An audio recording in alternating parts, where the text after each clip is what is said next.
none of it went well. So You gotta tell us then. You gotta tell us that story. well, no, I tried. I did, I talked to my dad, and my dad was, at this point in time, I forget how many years they have been married. It's probably like 20 something years they've been married. And, well, actually more than that. So, okay, sorry, they're probably closer to 30 years of being married at that time.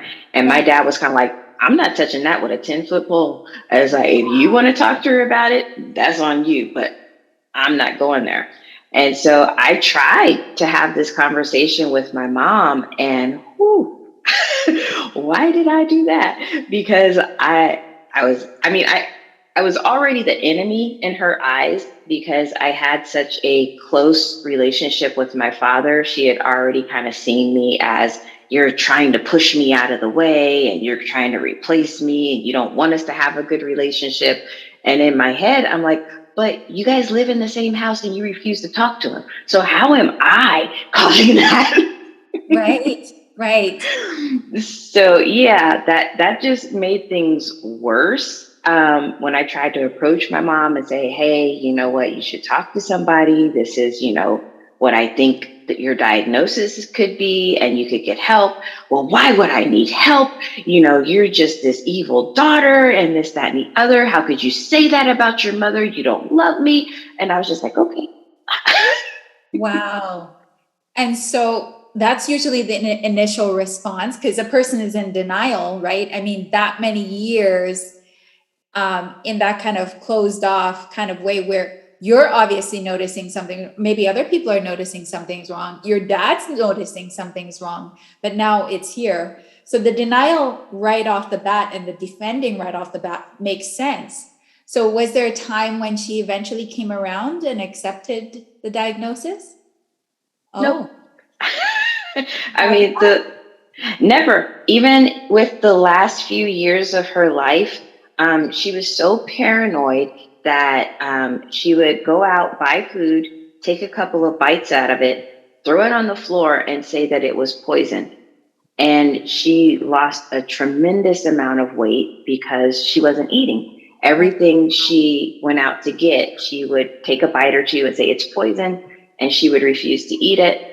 And even when my older siblings went into the house and they saw what disarray the house was in and saying, oh my gosh, this isn't normal, yes. they were still hesitant to kind of get adult services involved to get her the mental health help that she needed. There was still a lot of resistance from them to accept that this is her reality. And this is what I've been trying to tell you guys for so many years that nobody wanted to hear.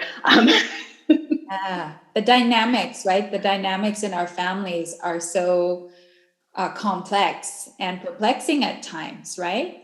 And so you're the youngest, and as the youngest, like how do you cope as the youngest in this family?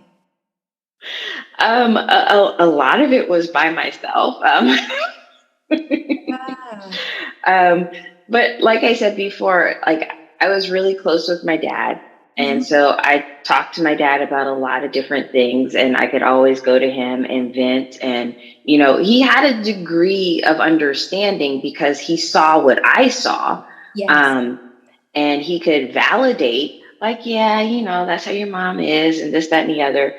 But that was like the most he could really do. Mm. As far as my siblings were concerned, I don't think it was until after my mother passed away that they really started to validate, a lot of what they even experienced. Because as each of them got old enough to leave the house, they did, Yes. you know.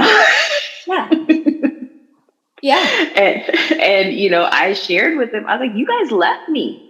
Like, everybody got old enough to get out and be free of this craziness that nobody wanted to talk about. Nobody wanted to shed light on the craziness that we grew up in.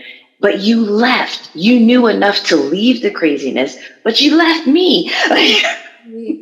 Right. Right. Right. And how long were you there? Just you, mom and dad? So my brother closest in age to me is 2 years older than me. So then once he turned 18, he went into the army and he was gone. And then when I turned 19, I had my oldest son. So then, of course, I was at home longer. And then 21, I had my second son. So I'm home longer. So now we're looking at, roughly 10 years that I'm in the house with, my mom, my dad, and then, my smaller children. And before I was in a position to be able to get out on my own. Right. So, Helen, do you consider that whole life traumatic in and of itself? Or was your dad able to ease the pressure and ease the stress in such a way that you wouldn't interpret it as traumatic?